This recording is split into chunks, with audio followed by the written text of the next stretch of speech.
My overall favorite play is going to be Taysom Hill over 0.5 passing yards. In this video, we're going to be breaking down what's called the correlation strategy. I'm going to be going over all my favorite plays along with Taysom Hill. I also got my very first play, Taysom Hill over 0.5 passing yards, directly from the DGF correlation tool. The correlation tool literally shows you the exact slips that you should be playing on every single DFS app by utilizing the correlation strategy. And if you guys stay to the very end of this video, I'm going to be showing you guys an underdog slip, also utilizing the correlation strategy through the DGF tool. In order to really dissect the rest of my plays, you guys have to understand the basics of these fixed payout platforms like PrizePicks, Underdog, JAC Market, and Parlay Play, and how they operate in terms of their payout structure when comparing them to traditional sports books. I know a majority of my audience plays fantasy sports and you guys are used to these fixed payout platforms, but if you guys have never played on a sports book, their payout structure is completely different.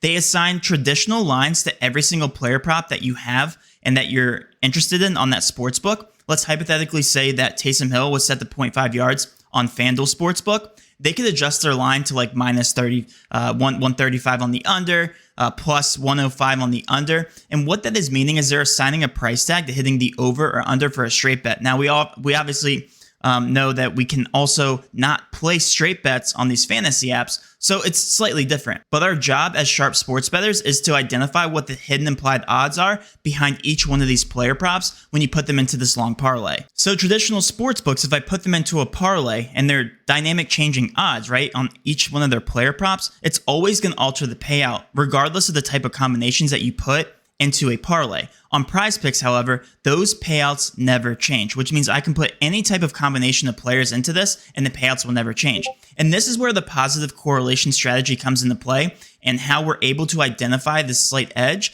by positively correlating plays. For anybody who doesn't know what positive correlation is, it's just taking two independent variables within the same game and organically increasing their percent odds to hit up by putting them together into a slip. So for instance, I'm going to go over an extreme basic scenario here. If I take Taysom Hill over passing yards, right? If he goes over passing yards, he's throwing more than one time a game. His percent odds to hit increase if there's another wide receiver on his team that goes over his receiving yards. So a better example would be to be taking Derek Carr's over passing yards, because if he's throwing for a lot of passing yards, that means his receiving core is probably catching for more receiving yards, right? Derek Carr is throwing for more passing yards and his receiving core is catching for more receiving yards.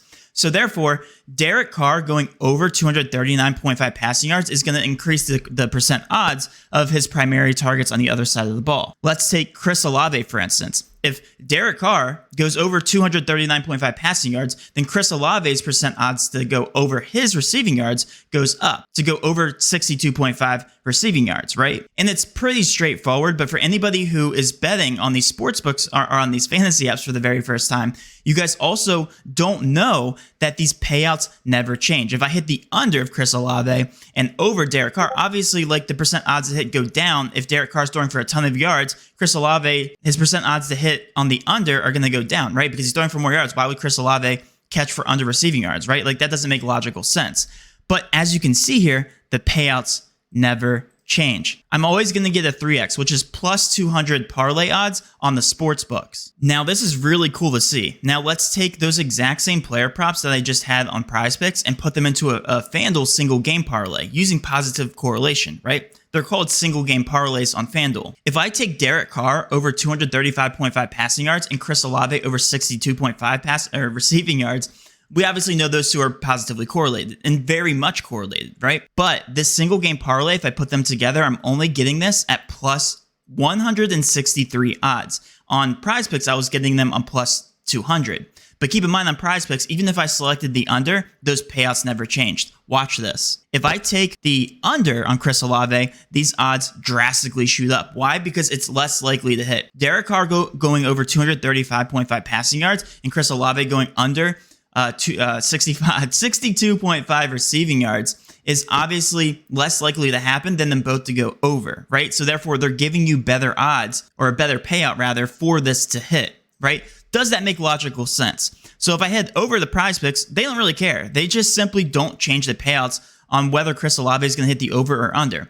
And this is where the strategy comes into place. Let's hypothetically take 6 correlated plays, strongly correlated plays from this exact matchup, put them together, and see what type of payout I can get. Let's see if the payouts never change. And for anybody who is brand new to PrizePicks, you guys really don't know what these payouts are showing and if they really do provide good bang for your buck odds. But a 6-man flex, regardless of the type of plays that I can put into a slip, I don't really care what the plays are. I'm always going to get 25x for going 6 out of 6, 2x for going 5 out of 6, and then 0.4x for going 4 out of 6. Based on the insurance odds and all the math, the hidden math behind this, each leg is treated the exact same as minus 119 implied odds on the books. Therefore, this parlay is the exact same as putting together a plus 3,800 parlay on the sports books. The payouts are the exact same. So no matter what, any 6 legs I can put together on PrizePicks is going to pay out plus 3,800 on the sports books. And again, we always know this because the payouts never change. Repeat after me. The payouts never change. You guys have to know that when putting together these single game parlays on PrizePicks. So now taking all that information, combining it together, now let's go ahead and take a look here at the DGF correlation tool, where the correlation tool literally scans the entire market, gives you the best plus EV odds that it can find on each individual leg, positively correlates the strongest correlated combos together, and shows you the most profitable slips per DFS app per game. And that's exactly where I got my first play, Taysom Hill over 0.5 passing yards. If you guys were to take every single play from this tool from August 18th, so literally just over 2 months ago, you would be up over $28,000 if you were a $100 sports bettor. If you were a $5 sports bettor, you would have already made thousands of dollars by just simply taking the recommended slips on this tool. And this is just one of the many strategies that we teach on this channel. It's called the positive correlation strategy, where we combine all of these best correlated combos together and show you the most profitable overall slips. I wanted to create a tool that just simply shows you the slips, and trusting the process can really net ROI in the long term here. And I show you, we show you guys this complete transparency all the time. So if you guys want to check out this page, you guys can actually check out this chart and track with us. This is completely free to view, other than the slips, of course, themselves. So let's go ahead and just talk through the positive correlation strategy in this exact slip that it's recommending for right now between the Saints and the Jags. So I went over my favorite play here, which was Taysom Hill over 0.5 passing yards, right? So let's go ahead and clear here all these plays, put Taysom Hill back in, and talk through why this is so positively correlated. Taysom Hill over 0.5 passing yards. Now I get it. Taysom Hill isn't your typical quarterback, but generally when they're playing from behind, they usually get Taysom Hill involved more. So again, some kind of game script where Taysom Hill is throwing the ball is positively correlated with also Derek Carr throwing for more yards, right? He only has to get over 0.5, and he's been doing that recently. And then Derek Carr is positively correlated with other players. So let's go ahead and talk about that. Now we've also identified a slight edge here with Derek Carr's over passing plus rushing yards, more so than his actual passing yards. So we're going to go ahead and throw that in as our second favorite play.